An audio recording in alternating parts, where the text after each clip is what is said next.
Good evening, everybody. I'm Margaret Ridley. I'm President of Oral History Queensland. Welcome tonight. I'd like to start by acknowledging the traditional owners. I'll use the format that the State Library has because it will represent the community's agreement to how to do that. So I would like to acknowledge the traditional owners of this land and pay respects to their ancestors who come before them.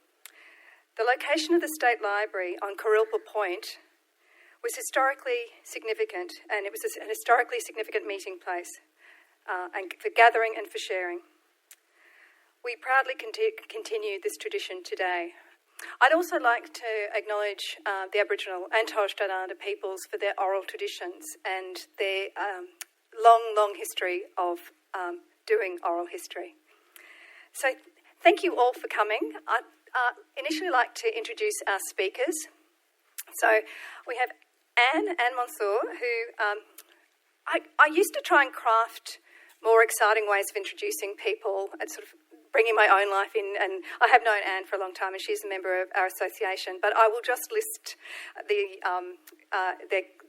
achievements of our speakers tonight in a sort of pretty tedious way because they're pretty outstanding achievements and I couldn't really fashion a story around them. So Anne has a PhD from the University of Queensland. She's worked as a professional historian. She's conducted oral history interviews for the National Library of Australia, for the Forgotten Australians and the Former Child Migrants Oral History Project. She's also conducted oral histories for the Medical Board of Queensland. For over 2 decades, Anne's been researching, writing and speaking about the history of the Lebanese settlement in Australia. She's written extensively and poignantly about this history. Anne is currently the president of the Australian Lebanese Historical Society, Inc. Our next panellist is Jo. Jo Beasley is a doctoral candidate in museum studies at the University of Queensland. And Jo is rued the day that she ever crossed my path because I'm always asking her to do public appearances. So thanks, Jo, for continuing to do that. Her research interest is she's looking at the representation of trauma in museums. And when I read that, I thought, what, museums are traumatic places? No, it's a trauma as a museum. And she's looking at the shift of history into memory.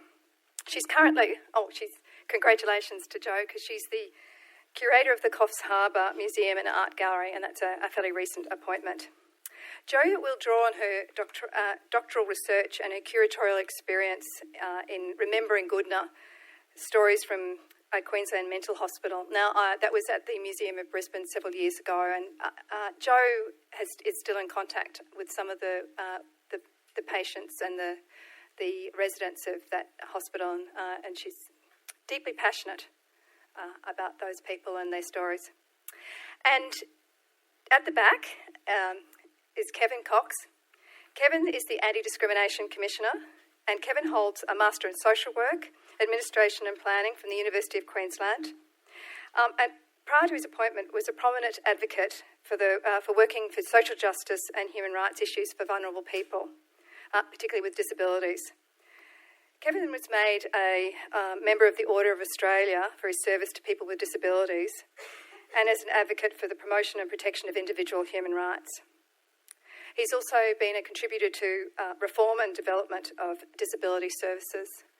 Kevin's been a passionate and long-time crusader for human rights and for justice, and that brings us a particular aspect to our discussion tonight around vulnerability. Every interviewee is vulnerable because the interviewer holds power. The interviewer holds power because they steer the interview. They ask the questions and they create the record of the interview. But also, vulnerability may paradoxically give power too. Interviewers may be drawn into being participants rather than just observers and recorders. Seeking justice may sway the interview or its presentation. Interviewees may craft answers to pursue agendas, particularly with contested histories, or even try to manipulate interviewers. Often oral history's value is said to give a voice to those who are overlooked or discredited in historical narratives. Vulnerability is closely associated with such marginalisation. Interviewees may be vulnerable because they belong to groups that have suffered catastrophe, persecution, or because they're subjects of prejudice or fear. Each of our panellists tonight has sought stories from such people. Each of our panellists have used interviews as a social justice tool.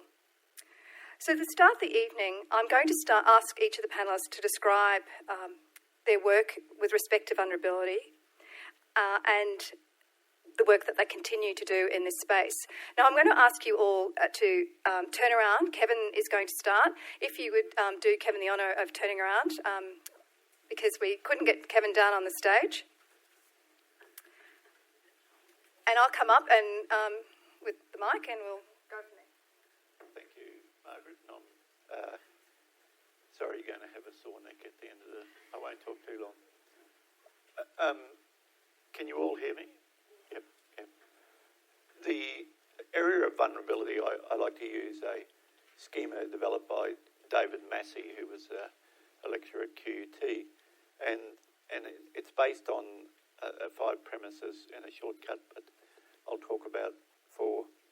The first is about relationships, and if you do not have freely given relationships with people, your vulnerability is automatically heightened. And the second is your identity. And I'll talk a little bit more and unpack that. But often for vulnerable people, their identity and their stories are told by others. And then the third is politics and power. And they are very obvious that people, through their politics, by creating identities for people, gain power and maintain power. In the context of oral history, for many people with disabilities, that is the way that they've told their stories. Not often believed, but often ridiculed and excluded from their stories. So Mark Strom, who is has a great book called Lead with Wisdom, talks about we become who we are because of our story or our lived experience. We all have stories as individuals, family, community, and society. Stories are how we access the patterns of life. Stories name us. The path of influence through relationships is the path of a new story. Stories show us most clearly the dignity and brilliance of people. Stories have a way of bringing us back to the things that matter most. And of course, Marcus here is talking about operating from a strength-based approach to life. For people with disabilities and Aboriginal and Torres Strait Islander people, our refugees, the stories that are told about them are from a deficit-based approach. And so Mark's optimism isn't the way that those stories are told. As I said, stories define us, and we must all tell our story in order to negate the politics of envy, misinformation, stereotypes and mythologies that are often aimed to dehumanise population groups to support the historic institutions that have maintained the wealth and power of the privileged and few at the expense of the society's most vulnerable. People with disability are such a population group. If you want to know a little bit of a history of our institutions, the first institutions were unseaworthy ships in the hulls where people with maybe intellectual disability or mental illness come to the attention of authorities were stored for years until they built jails and then asylums.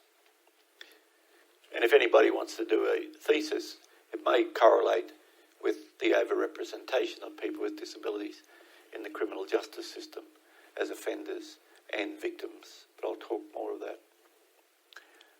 So today, historically, it's been in the interest of the state and the church for centuries to divide people with disabilities as objects of pity and burdens on society and deserving only of charity. Where you look at all the asylums, is some of the most prime real estate that the church owns. And primarily in our legislation, which permits the institutional discrimination against people with disability or Aboriginal people and Torres Strait Islanders, and more refugees. But for people with disabilities, the medical model is the authoritative voice in our legislation. And it's the policy and practices which continues to see people excluded from society and not included. So if you're a burden on society and we operate from a deficit model, then society has no obligation to make our public buildings or private buildings accessible, has no obligation to create pathways to employment that you get paid a decent wage for. So, and we hear the debate around the NDIS particularly, and trying to play off one vulnerable group against the other. What they all forget to mention is that in 30 years, the NDIS, the return, will be 3% of the GDP, or $50 billion added to our budget, because people with disability and their family members will be actively participating in the workforce and contributing in other ways to society, which undermines the notion of being burdens to society. So the story of which is not well known is that 90% of women with intellectual disability in Australia and New Zealand, this is research, will have experience of being raped or having unwanted sexual and physical assault in their life. 70% of men with intellectual disability also experience rape, unwanted sexual experience, and physical and emotional assault in their. If you put emotional assault in, I think it would be 100% of those populations. Women with disability, particularly intellectual or mental illness, as soon as they fall pregnant, authorities are obliged to notify child safety, and that child will be taken off them, even if they have good familial or support systems. In Sweden, there is research demonstrates that women with intellectual disabilities are better organisers of community support than women without disabilities when they have a child. These statistics are gathered through some academic research, but the voice of those women and men are often not heard, and often ethic committees stop the vulnerable people who they deem to be vulnerable, particularly people with cognitive impairments, from telling their stories. So it is second and third hand, the story of those who have power and authority. And just let me give you an example of the impact of life when other people reinforce the negative stereotypes. Have anybody heard of Marlon Noble? He's an Aboriginal man who's now probably in his 30s. But acquired a virus that resulted in brain damage.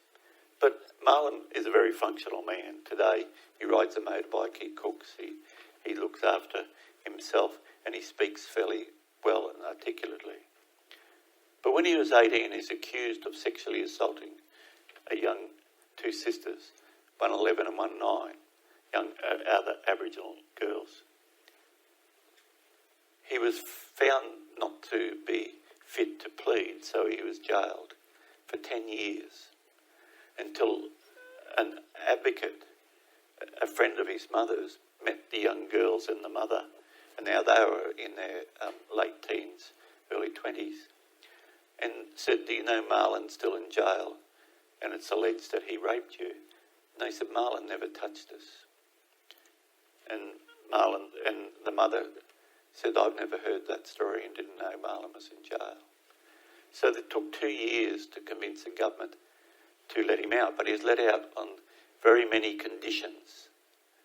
That he had to have somebody with him 24 hours because they still believed he was a threat to society. Now, thank God we have the CRPD, the Convention on the Rights of Persons with Disability, and Australia signed the optional protocol. The CRPD places people as the rights bearers, not as objects of pity and charity. To cut a long story short, they found the Western Australian government has contravened the CRPD in Article 12, treating Marlon equally before the law, Article 13, having equal access to justice, Article 15, torture and trauma, and degrading and inhumane treatment, Article 19, preventing him from community living and family dispossession, Article 21. Marlon, and they ordered him to be released fully, and he didn't need 24-hour supervision. The guys who supervise him don't believe he needs it, and he's not a danger to society. But it's because of the stories that have been told historically that people with disabilities are a menace and a threat to society, and we need institutionalisation. It's been told by those who benefit, those who do research to further their career, to further their stature in the medical arena, the medical model. Those, and that's not, I'm not just talking about doctors, I'm talking about all professions who operate in the medical. And we've seen a rise of restrictive practices in Australia where people are locked away on assertions that they're a danger and with very little evidence. But the most important thing from the optional protocol said now that Australia, you have to test the evidence even if a person is unfit to plead. So if Australia listens to that, it will be very interesting. But so that brings me to, as a gatherer of oral history, it's important to build relationships with the person, to build trust, and to triangulate that information. And that there is plenty of places and people with other disabilities or people who may have been co-institutionalised can tell the stories. Challoner Centre is a perfect one. And I know one of our speakers will talk more about Wacol and Challoner. But did you know that in Challoner Centre, where people who are most capable used to escape, they were called runners. And outside of that building, they built a cement slide and with a wall up it. So when people escaped, they had to slide down the wall and they would injure themselves, possibly break a leg, so they couldn't escape from that the property itself. That was told by a person with disability. It was often denied by a number of people in institutions, and UQ, who now that's a university, wanted to say that the asylum, the mental illness asylum, was a model asylum for the treatment of people with this psychiatric illness in Queensland. It was far from a model. It was a torture chamber. Sorry, I go on a bit. Right. But really it's important as people who gather history and to ensure that the voice is emancipated to the front. And you do that by building relationships with vulnerable people. And you can advance and change the world by telling the truth through the story. And that's the power of story. Thank you very much, Kevin.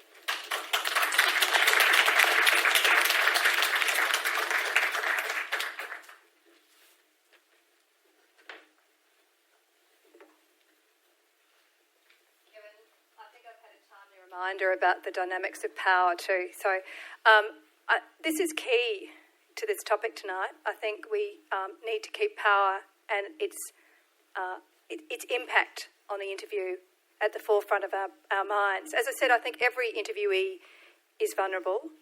Kevin's just so poignantly given us a perspective of what it is to be the interviewee from a position of not only perhaps powerlessness, but of unconscious bias and misinformation that we as interviewers need to challenge before we embark on our interviews. So I'd like to now call on Anne to give us a talk, to tell us about her work and her experience in this area. So thanks, Anne.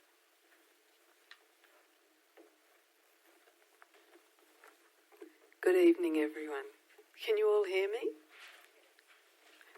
I struggled preparing this presentation. When I thought about it, I realised it was because this topic, unlike many of my public presentations, required a degree of personal reflection and sharing. Ironically, not all that different to what we ask people to do in an oral history interview. In my history practice, I've combined archival research and oral history techniques. Both have been invaluable, but oral history techniques are for me the most challenging. They involve asking another person to share details of their life, and this comes with responsibilities. It is not as simple as achieving a research goal. Collecting oral histories means involving and interacting with people rather than words on paper. In the case of my PhD research, which examined the history of Lebanese in Australia and particularly Queensland, I was touched by the number of interviewees who kept in contact with me and followed the progress of my research with interest. It was my project, but it was their story. This was a valuable lesson. It was also a huge incentive to complete the project. When approached, the Lebanese immigrants and their descendants were very excited I was doing the project, but the overwhelming response when asked to do an interview was something like, "I don't know anything about this history," or "Nothing I have to say will be of interest." Still, many agreed to be interviewed, ultimately because they wanted their story heard. As an insider, there was the comfort, or if you like, the ease of shared experiences. Because of this familiarity, it was easier for my interviewees to disclose experiences they had not spoken about before or that they had buried as best forgotten. Their most difficult experiences, were often the result of the racism articulated through the White Australia policy and of living in an intensely assimilationist environment. I eventually realised that the anxiety about disclosing these experiences was not so much because they were upsetting, but because they had learned that it was better to keep quiet, go unnoticed, not make a fuss, and get on with life. So generally I found that there was a reluctance to discuss specific experiences of discrimination, as illustrated by the following exchange. "Oh, they had terrible problems. Can you give me some examples?" "We had problems. Can you tell me about them?" "I'd rather forget those things." It is frustrating when someone starts telling you a story you know you really want, but then decides it is better not recorded. And this raises the ethical question of how far can you encourage someone to disclose something they're reluctant to tell? When should you stop? One interviewee, for example, started to tell me about her brother's experiences as a young Catholic priest, but then stopped and said she didn't want it recorded. I didn't insist, but towards the end of the interview, I asked if she would tell me the story about her brother again, and this time she was happy to do so. She told me how when he was a curate, he came to hear confessions one Saturday, and someone had written Dago Priest on his confessional. And how when he was given his first parish, he got anonymous letters saying they didn't want black priests. Despite her hesitation, it was a story she wanted to tell. It became clear the reluctance to talk about discrimination was grounded in their experience as outsiders. One interviewee recalls a futile desperation not to be identified as other than English and expressed regret at the lifelong consequences of having accepted that her background was somehow inferior. Although discrimination wasn't the word in those days, you were kind of looked down on because you weren't English, yet you were never game to mention the fact. You kept quiet about the fact of what you were. And I regret now that I never learnt to read or write Arabic, and we were terrified. When any of our school friends came, if Mum started to talk in Arabic, we nearly used to die. You know, and now I could kick myself because I'm old enough now to know we were just as good as those other people. Another admitted having experienced difficulties because of his background, but shrugged them off as unimportant, and that was very common. Like, my dark skin was always a problem, but it never worried me. Like, I was rejected for this, and rejected for that, but I accepted that, and that's all there is to it. There was only one really graphic experience. I was president of the Furniture Manufacturers Association. It was touted that I'd become president of the Chamber of Manufacturers, but the fellow who wanted to nominate me was told not to do so because my skin was too dark. But quite frankly, it doesn't worry me. In my opinion, their loss was greater than mine.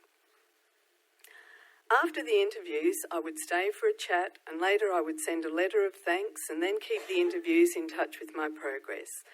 Many had little information about their parents' early lives, and so if I ever found anything of interest, I would send them a copy, pleased that I could give them something in return. I put in an expression of interest to be an interviewer for the Forgotten Australians and Former Child Migrant Oral History Project for many reasons. As a university student, I had a little to do with young people who'd been in what I knew as Nudgee Orphanage. Their lives were difficult, and I remembered being surprised at significant gaps in their knowledge of things I took for granted everyone knew. I also met young people who had been in Wilson Youth Hospital. Shocked at what I learned, I joined a group advocating for change, not only to this institution, but to the juvenile justice system. Later, as a teacher, I had a student who was often in Wilson Youth Hospital, and I could remember my visits there. I also knew people who had worked in these institutions when they were changing from large-scale dormitory-style accommodation, to the family group model. Now, for me, the origin and purpose of the project was really important. It was recommended by 2 Senate inquiries. So this project fulfilled what I see as one of the most important contributions of oral history, to include within the historical record the experiences and perspectives of groups of people who might otherwise have been hidden from history. This was an opportunity for forgotten Australians and former child migrants to tell their story. They, rather than academics or government officials, would place their experiences on the historical record and offer their interpretations of that history. The choice of the National Library reinforced the significance of the project and identified these stories not as marginal, but as important and a legitimate part of the nation's history. As part of the National Library's oral history and folklore collection, these stories are accessible to the general population, not merely the subject of academic scrutiny. Also, the National Library had already conducted the Bringing Them Home Oral History Project, so the Forgotten Australians project was able to harness the valuable experience and expertise of the library staff, who, with the leadership of Dr. Joanna Sassoon, the project manager, developed a project that has received international recognition. Once selected, the Queensland interviewers attended a 2-day training session here at this library. The project had already started in 2009, and we benefited from what had already been learned. The training was comprehensive, well organised, targeted and useful. It was a chance to meet the other interviewers and the people managing the project. We were given a clearly structured training kit containing essential information to use as a guide, and it became a constant companion. As the training progressed, the challenges ahead became obvious, but it was made very clear to us we were part of a team, would be supported, and that we shouldn't hesitate to ask the project managers questions. This was a conscious strategy to ensure our safety and well-being, as we were likely to be confronted with disturbing stories. Now, at the core of the oral history approach is respect for the interviewee. I think the way to achieve this is really the same no matter who you're interviewing, although extra care needs to be taken in the case of vulnerable interviewees, and I think this project is an excellent model. An essential step in a respectful approach is good preparation. In the case of the Forgotten Australians, in order to have a general background knowledge and understanding of the context of the lives of children in out-of-home care, we were directed to resources provided on a CD to ensure this preparation was thorough. The training kit provided an annotation of the resources, identifying essential reading, including the Senate reports, and articles such as Navigating Life Review Interviews with Survivors of Trauma by Mark Kempner, and also sources that were more specific. So if the interviewee was in out-of-home care in Queensland, for example, the Ford inquiry was essential reading. That was the easy part. I had expected to be given a list of interview questions, but not so. The training booklet provided a set of themes to be used as a guide to the kinds of subjects which had already come up in previous interviews and in the literature. While this was a bit scary, it really was best practice. Firstly, because you owned the questions, and secondly, because the intention was not to standardise for the purposes of a specific research project, but to allow for the diversity of life stories of people who had experienced institutionalised care while children. Although we were made aware that the interviewees would probably describe traumatic experiences and that the telling of these experiences was important, we were also encouraged to think past the description of experiences of trauma and consider ways to enable people to reflect on their experiences and their impact on their lives. We were fortunate because interviews had already been conducted, and it was helpful to listen to these when thinking about how to frame questions. When you were allocated a specific interviewee, you were provided with as much information as possible about the person. This varied. It could be as little as age, gender, and the type of out-of-home care experienced, or if you were lucky, the interviewee may have written about their life or been interviewed. Several of my interviewees were in the same Queensland institution, so the Ford inquiry was particularly helpful. We had a very clear process to follow. It began with a pre-interview phone call. Sometimes this was enough, but in some cases it was followed up with a face-to-face meeting. This meeting was a chance to see whether you would be comfortable with each other. At this stage, it was still possible for either party to request not to do the interview. The phone call and the pre-interview meeting was a chance to find out more about the interviewee. By asking questions like, why do you want to tell your story? Where would you like to start? Have you written your story, given evidence at an inquiry, tried to find your family? It was also time to explain that the interview may bring back difficult memories and ask if they had support and whether they needed a friend at the interview. Interviewees were told that the library would provide access to debriefing, counselling, to help deal with issues that had surfaced as a result of the interview. We also explained the rights agreement and what would happen with the interviews. Then we agreed on a venue for the interview and, if relevant, transport to and from. The venue was really the interviewee's choice. I conducted interviews in libraries, in a room at a university, and in people's homes. In the case of my first interviewee, a person who had been in out-of-home care for their first 21 years, the importance of the training session with Relationships Australia about how to keep forgotten Australians safe while telling their story, and also how to keep yourself safe while hearing the story was immediately obvious. My initial phone call was followed up with a meeting at a cafe of their choice. In a non-threatening environment, I was able to find out more about the person I was interviewing, and this helped me frame the interview questions.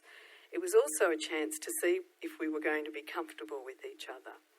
I learned that I needed to avoid wearing certain colours, that the interviewee could not cope with enclosed spaces, and that they definitely needed a support person with them throughout the interview. It was obvious this person was quite fragile, and to be honest, it was a relief to have someone present at the interview who was able to debrief them after each session, especially as this was my first interview.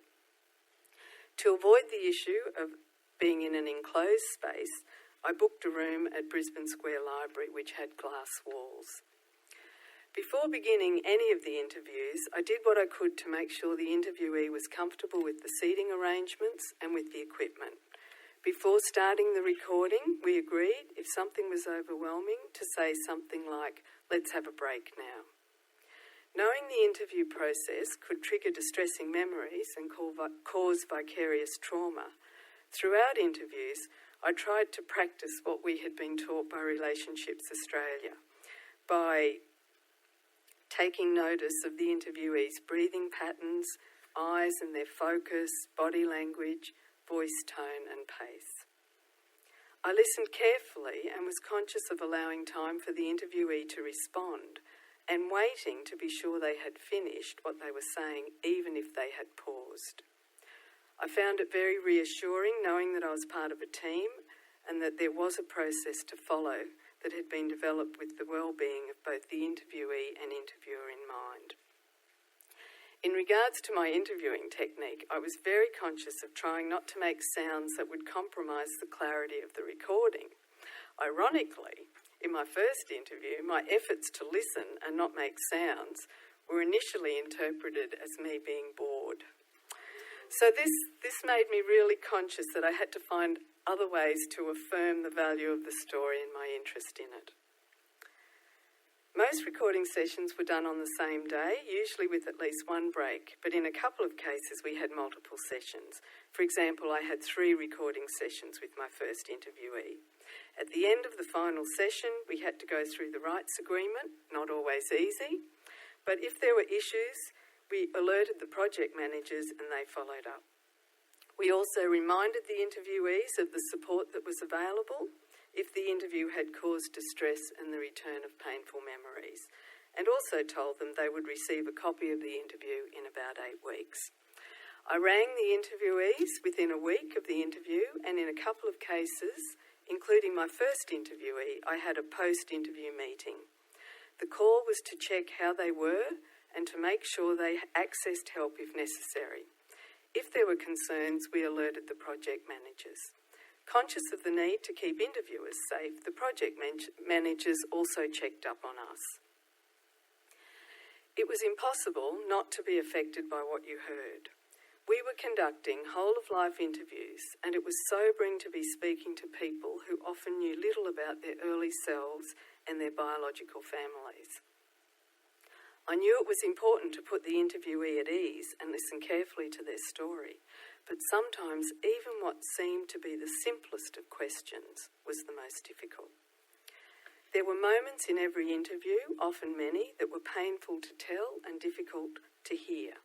But my job was to make sure the story was told and the interviewees were determined and grateful to have this opportunity. Later, it was very difficult to get the stories out of your head.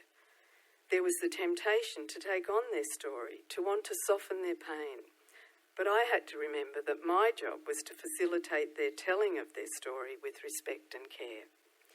In one case in particular, the person knew virtually nothing about their background and asked me to find out more. It was tempting, but this was not my job.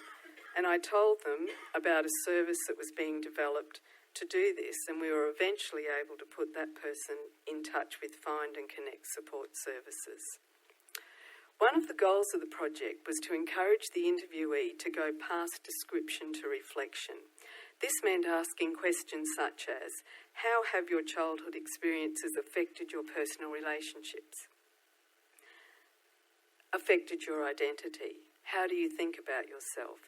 How do you think about your childhood now? What keeps you going? Are there sounds, smells, tastes that remind you of your time in care? And invariably there were. What do you think you missed out on due to your time in care? What do you think you gained through your childhood experiences? The answers to these questions are important. As Joanna Sassoon observes, by moving through childhood experience to the lifelong impact of being in care, it is possible to move from trauma and description to reflection, a process that enabled people to tell stories of survival, agency and resilience. And this was certainly my experience. While these were stories of neglect, abuse, cruelty and grief, the interviewees always surprised me with their capacity to forgive, their courage and their determination to make a life despite their childhood experiences. I grew up in a non-European, non-English speaking migrant family. So from an early age I was conscious of injustice, racism, and the fact that the cherished ideals of egalitarianism, mateship and a fair go did not apply to everyone in Australia. The one thing I always had was a loving family, nuclear and extended, to which I belonged. Listening to the stories of forgotten Australians, I was deeply shocked that a democratic civil society had treated children, its most vulnerable members, so cruelly and with such disregard. So while this project gave the opportunity to forgotten Australians to tell their story, it is also our story, and a reminder of the impact government policies, poverty, moral strictures, gender inequality, lack of educational opportunities have on the most vulnerable in our society. But these stories are also a reminder of human resilience and courage and what can be achieved when people demand to be heard.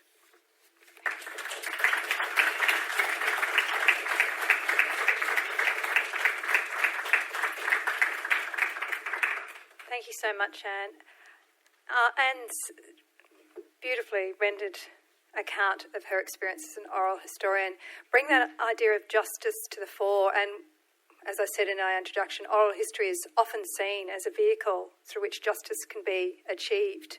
But there's that other aspect of, do we become participants in that struggle for justice in an active way following interviews? And we'll be asking questions perhaps later on about how that balance can be achieved between being a vehicle for justice through the storytelling, but actually, or then to what extent do you take on a cause as a consequence of being in an interview that is deeply moving or deeply affecting from a person who's has vulnerability. So we've heard from Kevin around the perspective of the interviewee, perhaps, and ideas of power and that. We've heard from Anne about conducting the interviews and the contextual idea of being an oral historian. And now we're going to hear from Jo, who gives us her perspective and her experience about conducting interviews, but also presenting interviews. So thanks, Jo.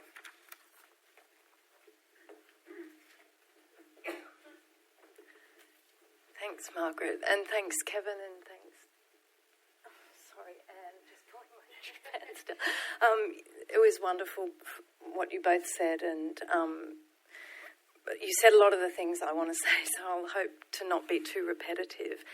But Anne said that it's hard to talk about this stuff because it's personal, and I must say I surprise myself every time I speak about it because I do get emotional, so please excuse me. And I think that's just the impact of dealing with trauma and people's stories, because it does have an impact when you do it. And Anne gave us a fantastic rendition of a best practice project, but a lot of the projects I've worked on, we've sort of just I've found myself working with traumatised people and not had that kind of structure in place because we may not have thought that the trauma was going to come to the fore. And so some of those things that you talked about, I've just learnt along the way and learnt from other people and learnt from the interviewees themselves as well.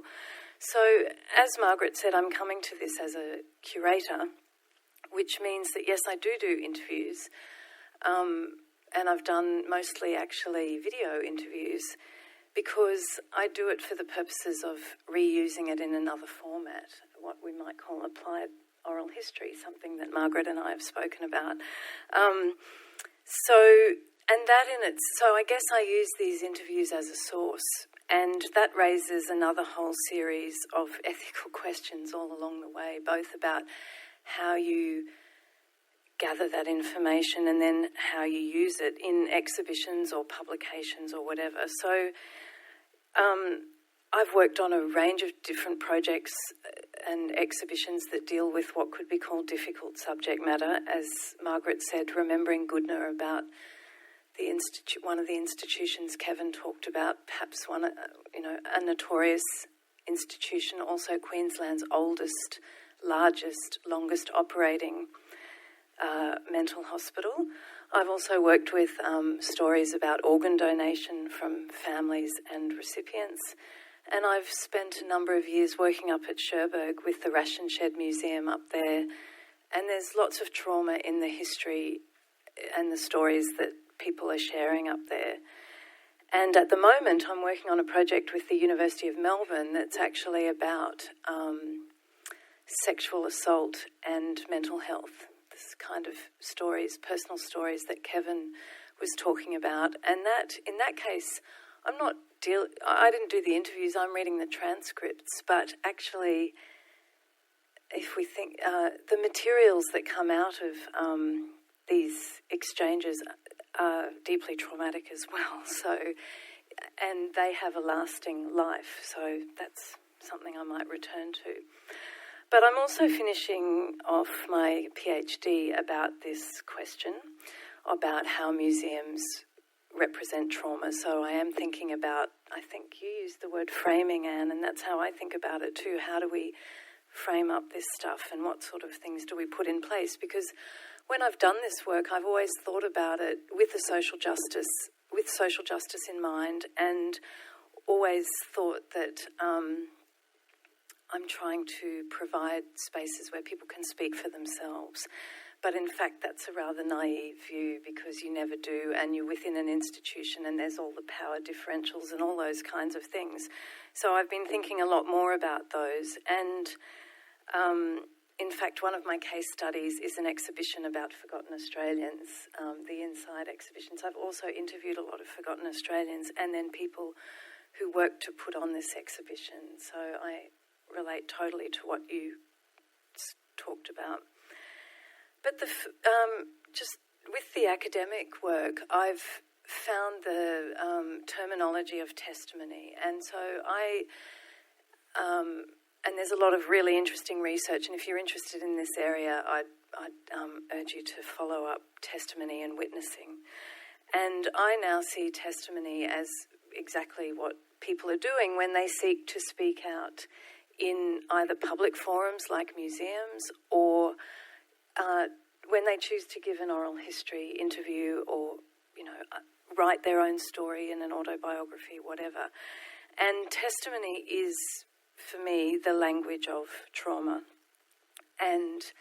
But it's impelled by truth-telling, and people are seeking justice. And the theories about testimony is that when you listen or enter into a dialogue with somebody who's giving testimony, you become a witness.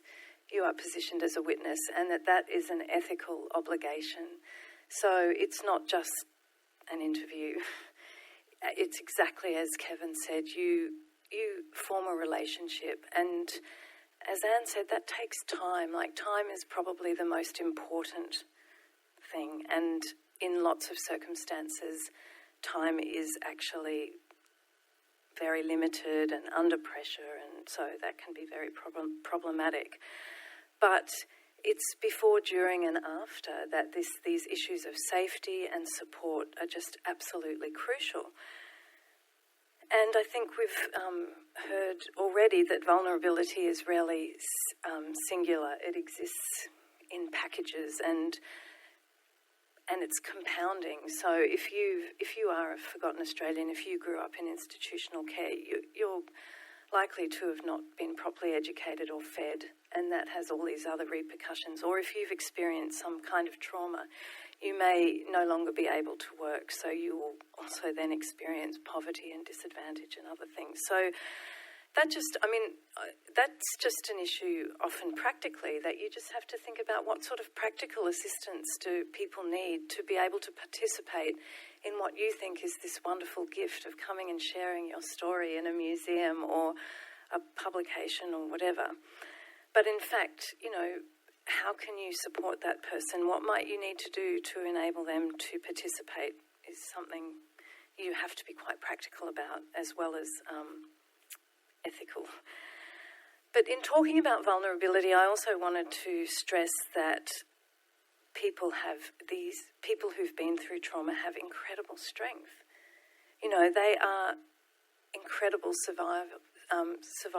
They have incredible survival skills. They're often self-taught historians, and we all rely on that research they've done, and they brilliant advocates often.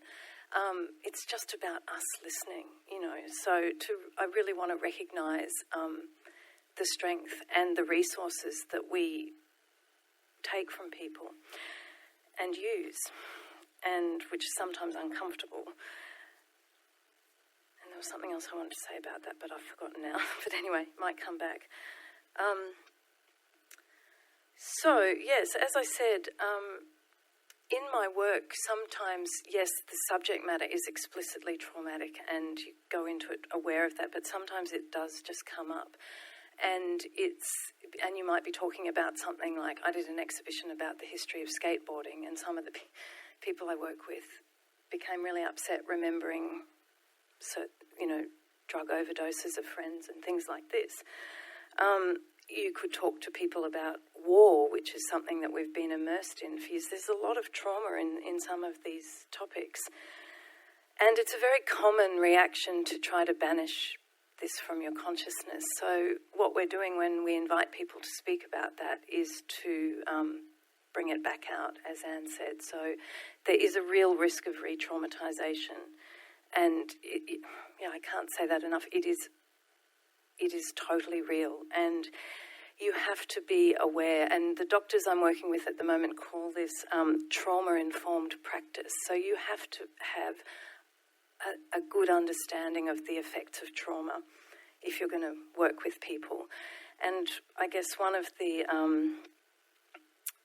one way of thinking about that is to try to understand where they might be in their process of recovery, and to be optimistic, of course, that recovery is possible, and that what you're inviting them to be part of may well be part of their recovery process.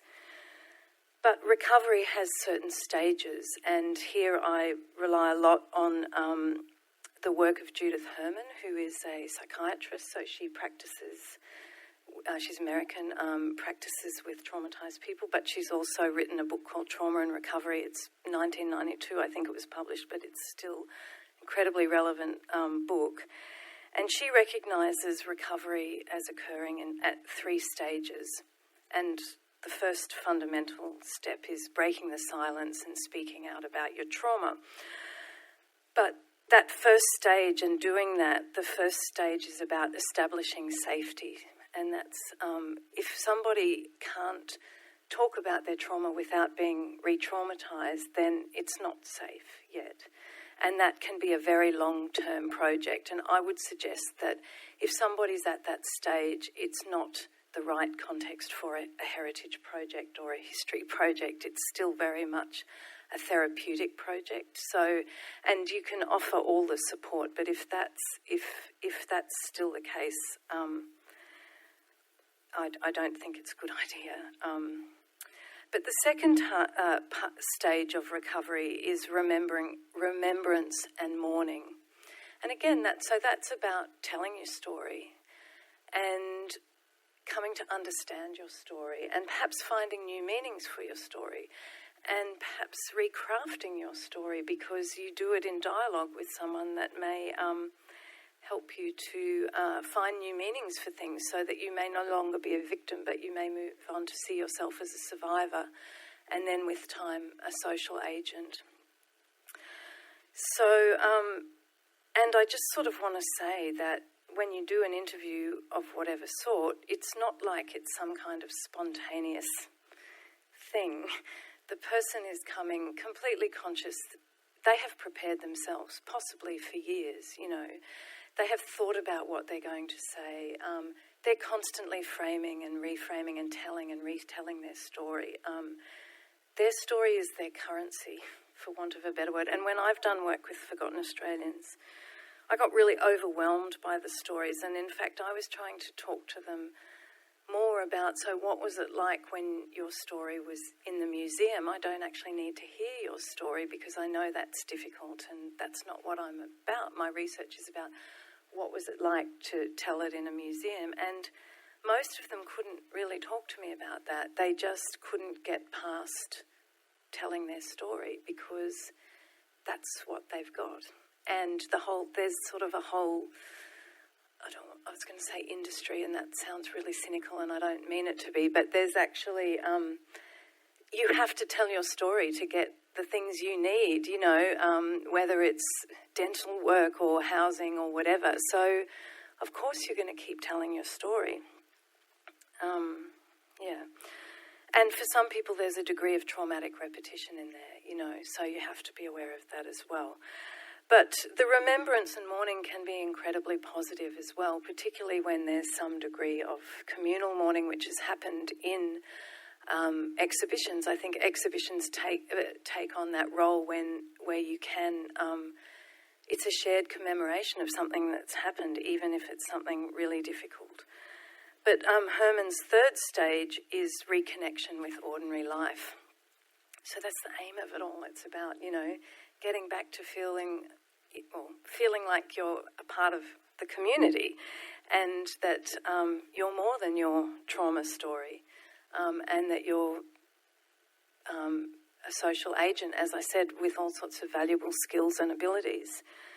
So, as I said, it's really important when you're working with someone to be aware of where they might be at that stage. It might not be in that process.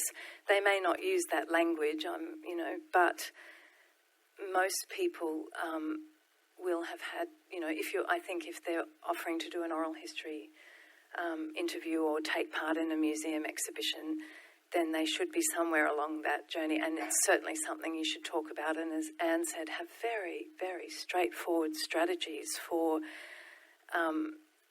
dealing with the re-traumatisation when it happens, whether it's taking a break, whether it's having a person there, whether it's stopping altogether. But also there's the whole question of how you use it. So all of that has to be negotiated. And what I've always found difficult is that often when you're bringing an exhibition together, you don't know how you're going to use this story. Like, you sort of have to hear the story and learn from it, and then work out how you're going to use it. So that's an ongoing negotiation. And in fact, I've done projects where we've just used a release form and asked people to sign it at the beginning of the process, and they gave an interview, and then that was it, and they were no longer consulted about how their story was used. So it was my sense of unease with those kinds of processes, under pressure, you know, whatever excuses that you make, that made me go and want to look at this more closely in my studies. So I actually think that if you invite someone to do an interview, then they should also be part of the editing process. They should be, you know, all of that as well in the final form. And it just doesn't always happen. I think it rarely happens, actually. So there's that. And a couple of other things I wanted to say. So I've talked about, I think I've hinted at the fact that you also have to be aware of yourself and aware of your attitude towards people and how you're listening and all of those things. And there's a lot of talk in all of this about having boundaries and being open about expectations and everything, but you've got to be honest with yourself about your own expectations and what you think you're doing, because an interview doesn't heal somebody. You might be aware of work by Sean Field, who's a South African oral historian, and he's written about this sort of stuff, that it's not healing, that you can achieve something in terms of community reconnection and reintegration and things like that, but it's a much longer process to help someone through their trauma. But it's really important to affirm people's experience. I really don't think that neutrality is a very useful position, but when you work in a museum, you're expected to be neutral because you're a researcher and all that kind of thing. But in fact, as Anne said, that's not being a witness. That's not engaging ethically with the other person who's had a lifetime of usually not being believed, as Kevin said, or having had their experience denied. So I actually think that it's a much more sort of serious engagement than that.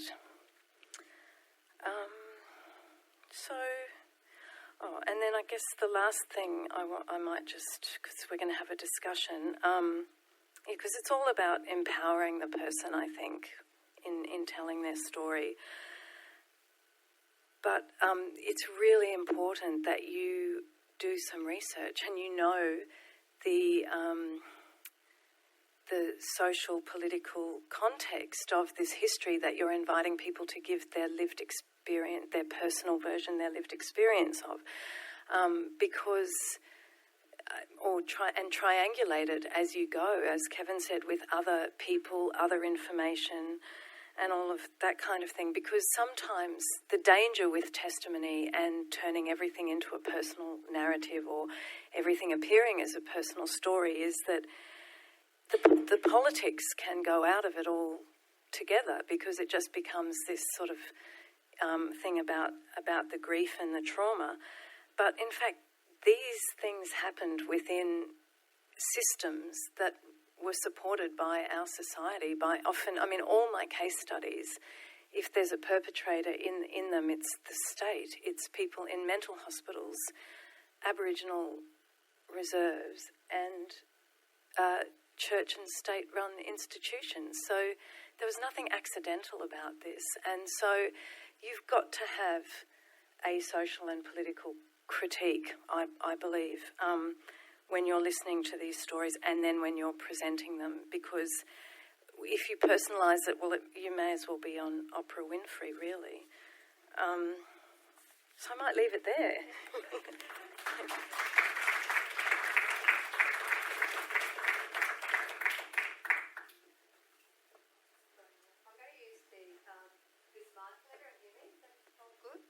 Yep, okay. To ask questions, so can hop up to Kevin as well. So I am going to start with Kevin with my questions. Kevin, we spoke about power, and I think this idea of deficit might play very heavily on in relation to the discussions we've had today. In the preparation for an interview and perceptions of who has power and how that plays out, we've talked about that a little bit tonight. How do you think you can address, in the preparation for an interview, that power imbalance? What are some of the techniques about acknowledging it and giving it due recognition in the interview process? I think, as both the speakers have highlighted, that it's really important to understand history and the political history, and to, and I think you mentioned, to even understand your own conscious and unconscious biases and how influenced you are. What do you perceive about this group? What are the automatic assumptions you make about, this population group?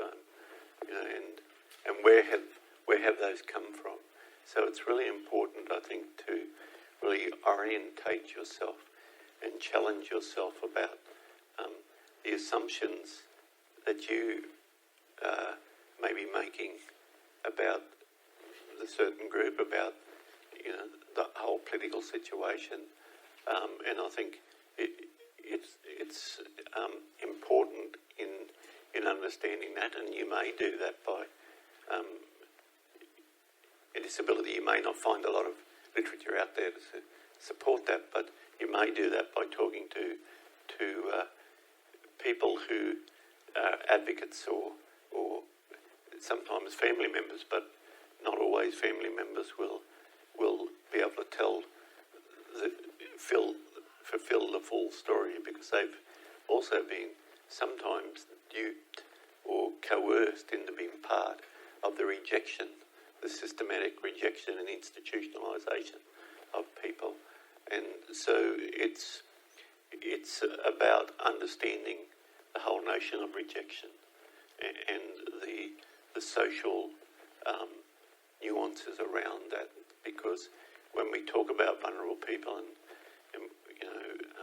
and even more so now if you're historically from an Arabic-speaking background today, before 9/11, there were some awful things happened to people, but, if you'd been here 20 or 30 or 40 or third generation, you weren't, it wasn't an issue. But today, if you're, third or fourth generation Arabic, you're a terrorist in the eyes of a lot of people. And so it's really understanding the context that people of history and the context that rejection and of people have experienced. And it's interesting when you mentioned the Ford inquiry.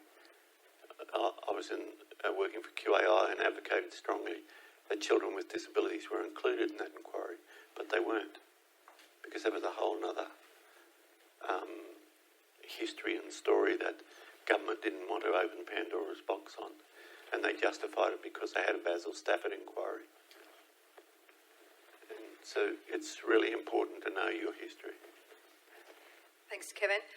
Anne, this is to you. We describe ourselves as oral historians. We frequently hear that oral history has the capacity to tell the untold history, and it is a vehicle of justice. I really want to get your perspective about that. That's tricky, isn't it? That's the big question. Has it got that capacity?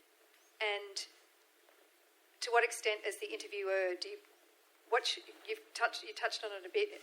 What's your role in that quest for justice? Oh my goodness. Okay, you've got 3 minutes.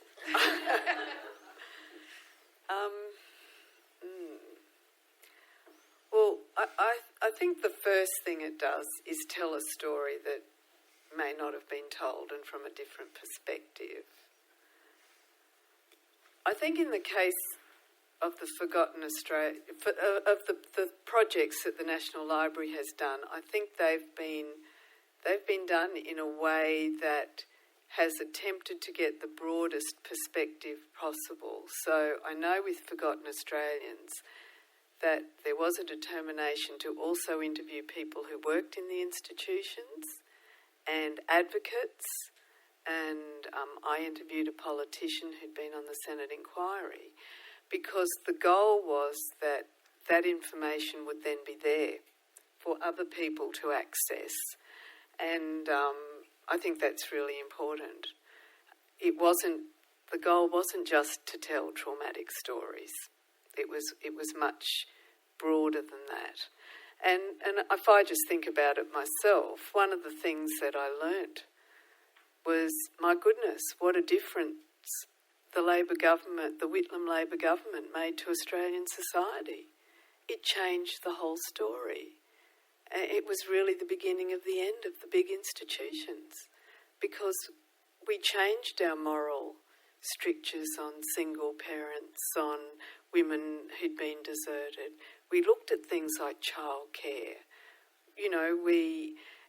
So the changes that came in changed our society and then changed the institutions that we had been using. And the other thing that I really noticed that I thought was very interesting, I don't know what you think about this, Kevin, but one of the things that seemed to me that also had an impact was the development of professional social work, because a lot of the institutions had been closed and social workers started going into the institutions and they started whistleblowing.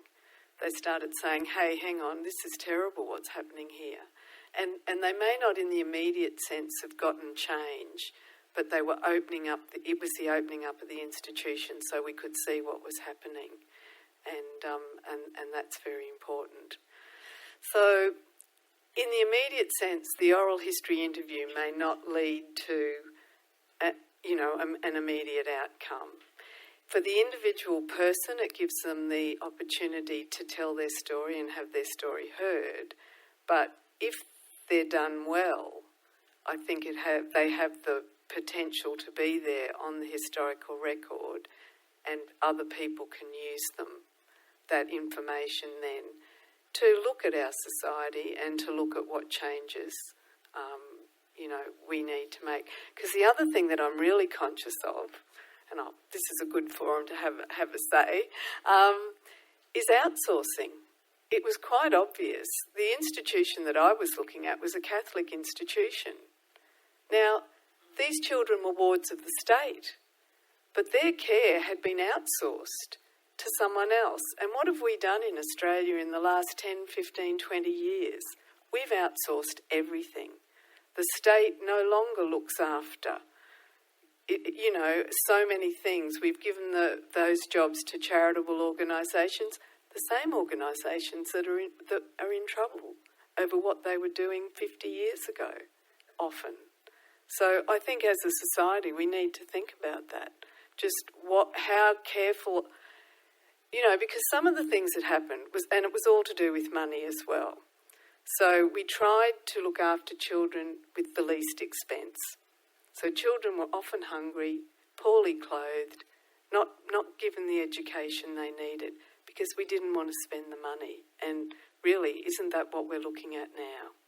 So maybe if we can listen to the stories and do the analysis and do the thinking and try not to repeat the same mistakes.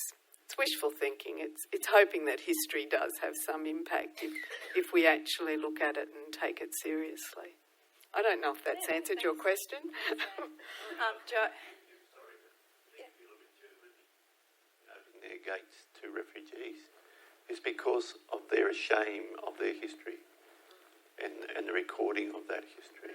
And so it's a very different approach that a lot of people took there.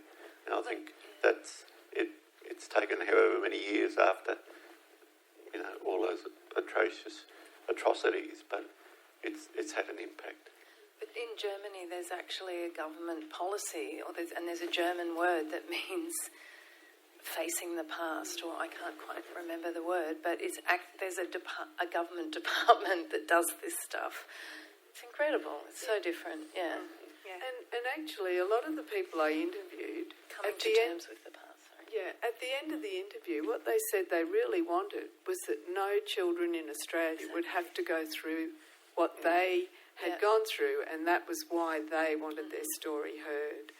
And, that's what I've heard too, time and again. So, Joe, you touched on it and in your speech about the responsibility of presenting the interview, and that the interviewee has agency is the best outcome, that there's some agency in how stories are presented. I think it's really telling in my experience of oral history that we take that on board, and perhaps you might like to talk about how that agency can be done, or the techniques around it, or what's been successful, or... I guess the common strategies are to try to use unmediated, direct voice, personal stories and that kind of thing. But in fact, they are all mediated. Yes. And curated. So, it's very common, you'd know from visiting museums, that the idea is that if you hear somebody's personal story, you'll have an empathic response, and that will make you more open to perhaps changing your mind. But I sort of think, or thinking differently, or challenging things. But I think there's no evidence to support that, I don't think. And I think it's wishful thinking. And I guess the other thing, but I think it can be very meaningful nonetheless. People have very meaningful experiences when they hear and watch and read people's stories. I mean, the exhibition Inside, which the National Museum of Australia did, it was called Inside Children's Homes and Institutions, so it's Forgotten Australians.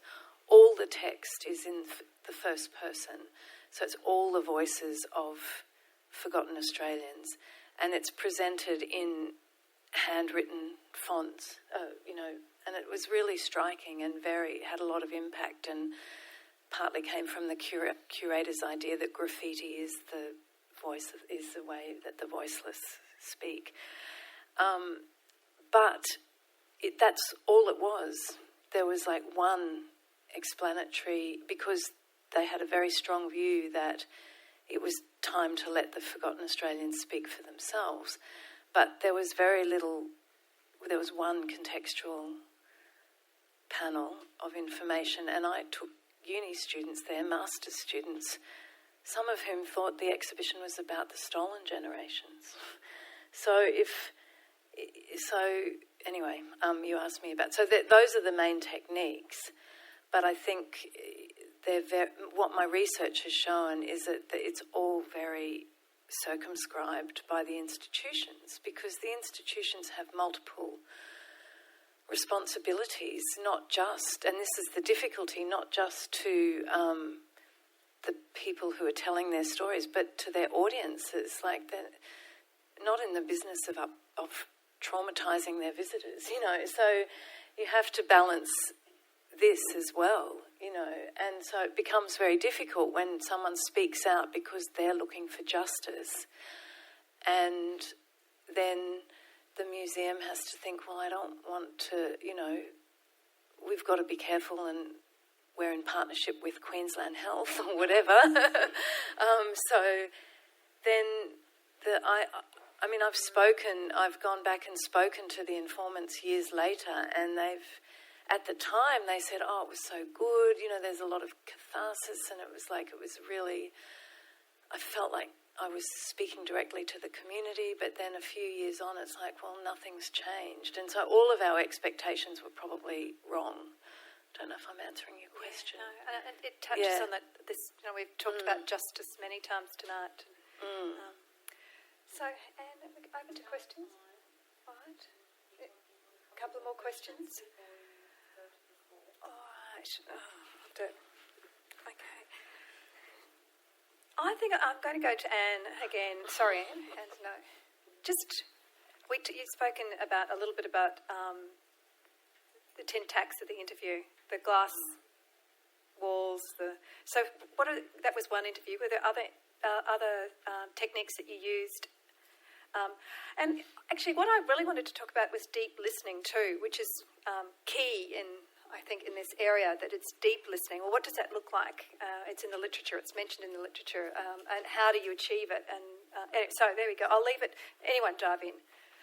Deep listening, and how do you achieve it? And maybe some techniques around setting up the interview. Well, it takes time. It can really take time. I had some notes about this. What was something someone said? One thing's about finding the right moment to ask certain questions, I think. So really not having a set list, as you said, Anne, of questions, but I think open-ended interviews are a bit better. So I just written finding the right moment and creating opportunities. So sometimes you have to try to create opportunities, and that's where the research comes in, that where you've got some knowledge about something, you can then ask for a personal thing. And not being scared of emotion is another thing I'd say. The environment of an interview is really complicated. And I didn't really all I talked about really was making the interviewee comfortable. But there are so many other things you've got to take into account. For example, when I interviewed one person, they were in an office where the air conditioning had to run. And the air conditioning was really loud.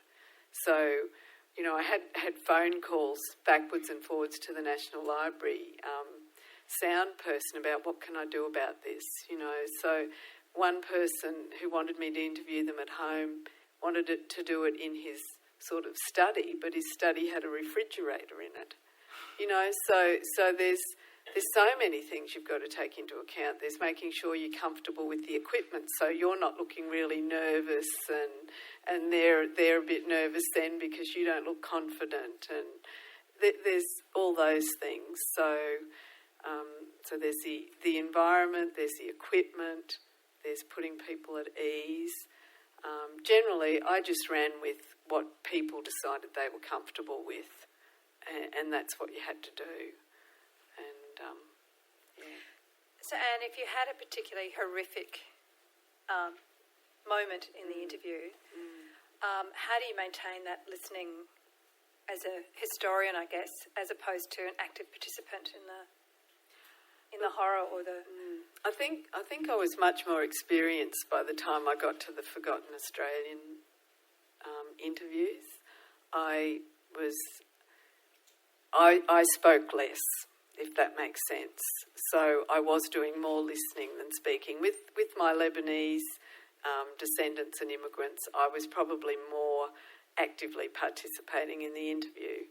And if there was a really tense moment, I would just wait to see whether the person was just stopping because they were trying to think how to frame what they wanted to say, or if they couldn't keep going, or if they said all that they were going to say.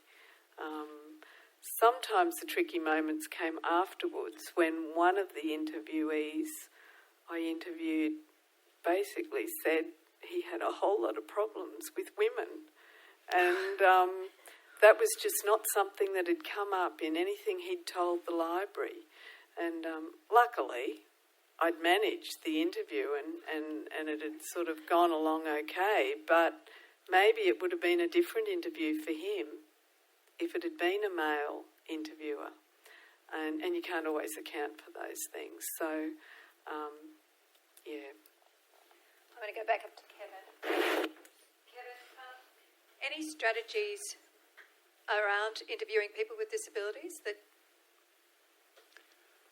I think the first, and I think Anne and Joe have touched on, it's about taking time and building relationships. But people, particularly people with cognitive impairments, are very perceptive, and they know if you're going to be a patronising bastard. Yeah. And it's just about engaging in a conversation like you would be having with your best friend, and it sounds simple, but I think if that's where people know whether you're genuine, and sometimes as an advocate, I probably can be more liberal with my sharing a response, but our outrage, and then develop strategies to take it somewhere if they're okay with that. But sometimes it is, and I think, Anne, you referred somebody to a place, and so, sometimes you do need to be able to be well armed, or with the support of resources, or sometimes I've been with people and some deep shits just come out, and that was well and truly beyond my capacity and skills, and it was making sure being there with them to work through it and not walking away, and that again might be a lot of time. So you might have had another appointment, but that's foregone, and you need to develop strategies around that stuff. And so it's about really coming down to the question of what it is to be human, and exposing our own vulnerability to the interviewee as well. And I think that is important, because we're all vulnerable. There will be stories that will trigger things in our lives that we may have forgotten or pushed aside. And so it is important to reflect and share your own vulnerability. And I'm not talking about it, but through body language. 70% of our communication is non-verbal. And so, it's important, I think, those sort of things. Thanks, Kevin. We'll open up to the floor for questions, and Mary's going to come round with the microphone. Thanks, Mary.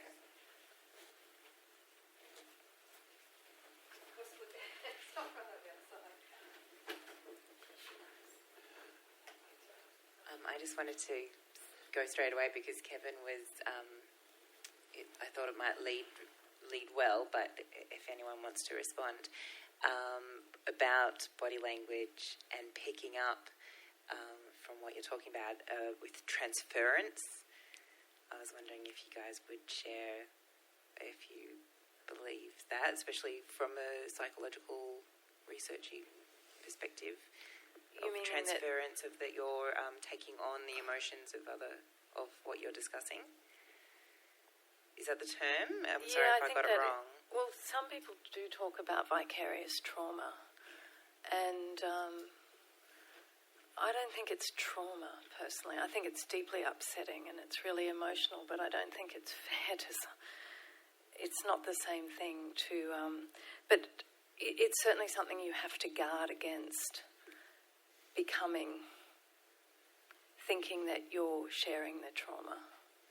I think that you have to be in my view, you have to be very aware that you're separate and that's not your role. And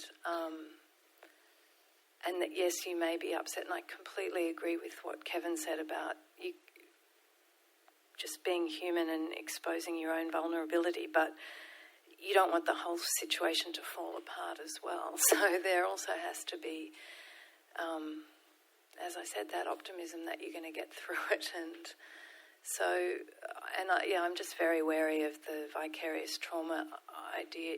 I think when you do a lot of this, you end up feeling very worn down and emotional, but it's not, you haven't experienced what that person has experienced. It's their story.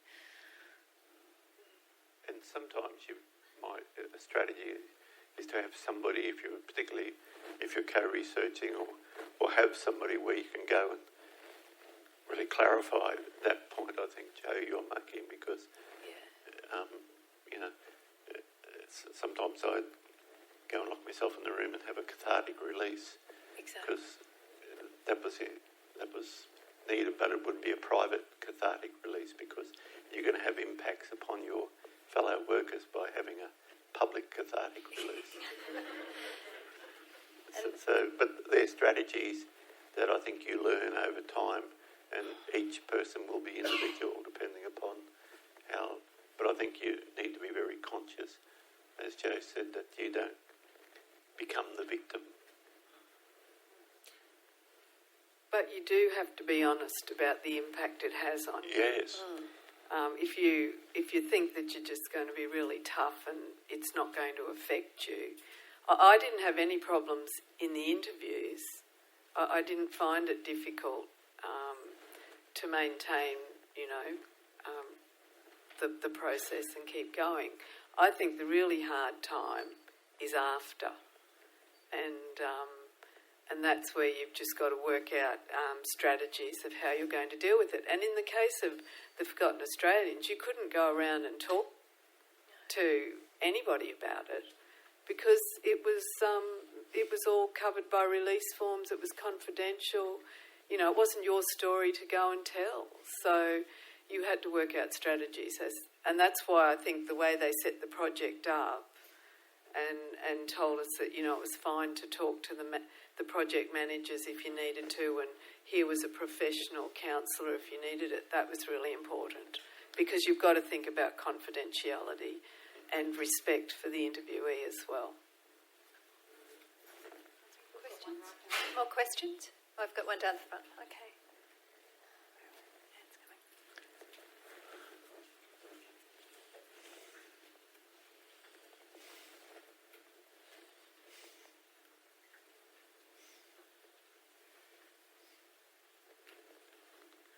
Found this far more moving than I actually expected, and keep thinking of other organisations. I just absolutely love you as a panel to speak and address.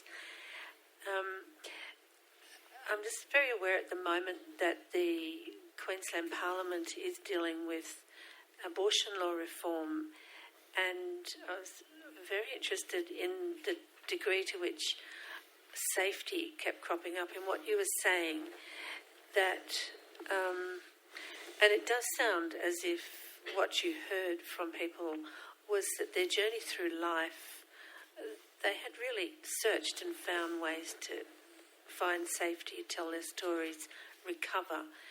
And I know in my own journey that certainly happened.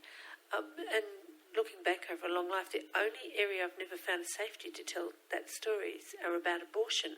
And here we have abortion happening, abortion law.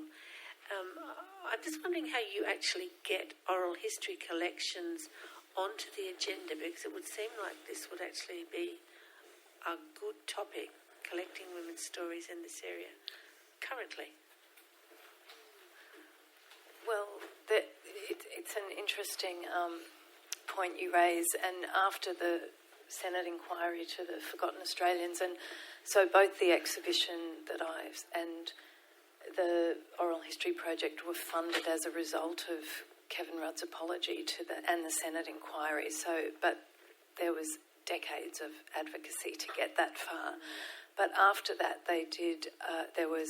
When Julia Gillard apologised for the forced adoptions, they also did. Did they do an oral history project? They certainly did an exhibition funded by the National Archives, and it's almost become a kind of interesting response in itself, because I think it's really important to have these communal sharings of what happened and everything, but for some participants, they see it as a way of avoiding paying compensation and redress and more. So I'm not really answering your questions, but I think the National Library of Australia has an ongoing oral history program, so I don't know whether you can, and you can certainly look for funding through arts funding or heritage funding, I guess. But there have been certain issues that gain the momentum. There's a sort of a political momentum that happens, and then an oral history project or an exhibition is sort of seen as a good way of dealing with the problem. Oh, that's an interesting perspective too. Maybe we just have one more question. We got any more questions? Oh, over here. Okay, thank you. Did I speak loud enough? Yeah. Go for it.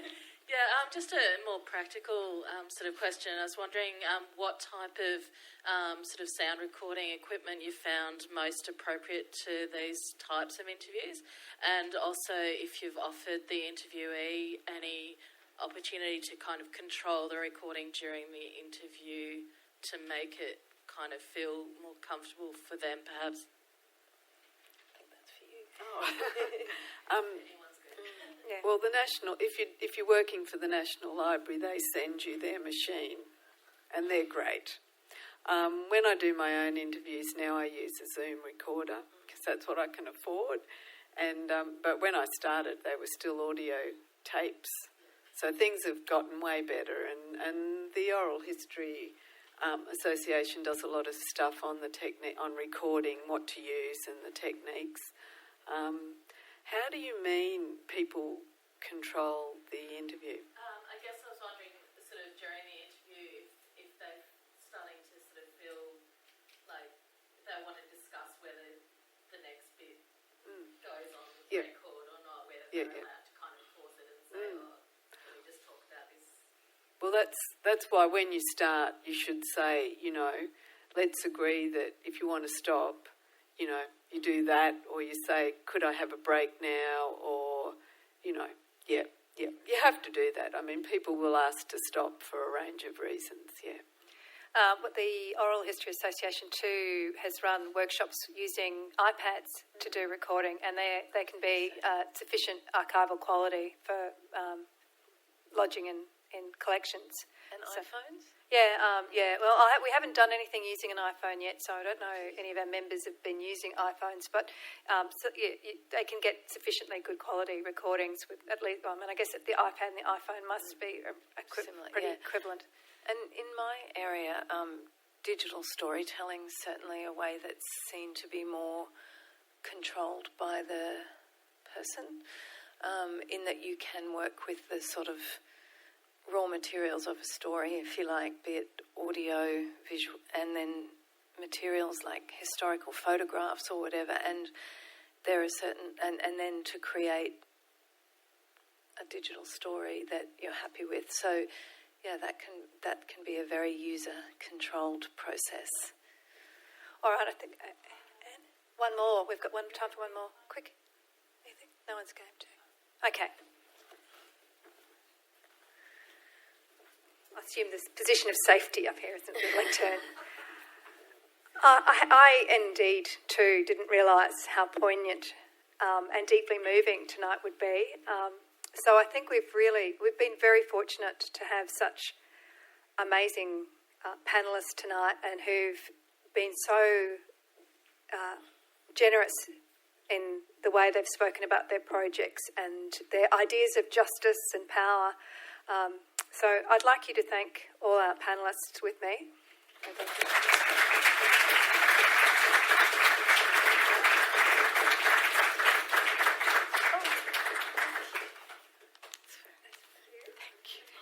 I worked on my binary understanding of gender, and I put the blue on there. I was going to say that. All right, thank you. I think everyone would agree we've certainly been given a lot to consider, a lot to think about, and we want to thank Margaret and the Oral History Queensland team for coming back to State Library for the second year in a row and delivering such a lot of thoughtful and provocative conversations that we can go away and think about. I would like to also tell you that within the next few days, this audio discussion will be available on the State Library website, and we encourage you to share it with your networks and continue to have this conversation. So thank you very much, everyone.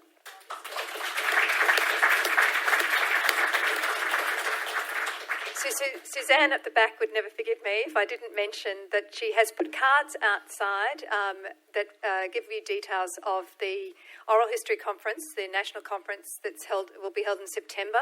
They're still asking for abstracts for the for papers for the conference. When's the date? 28th of February. So the card has a Maybe Works website. But you can search online and find how you can, if you wanted to have a paper at that conference. And also, Suzanne's kindly left some material at the front that you're welcome to take, but it's a first in, first dress, so it's some books and pamphlets from Oral History Queensland. Suzanne, thank you so much for everyone coming tonight. It's been a remarkable discussion, and hopefully we might be here again next year. So, thank you.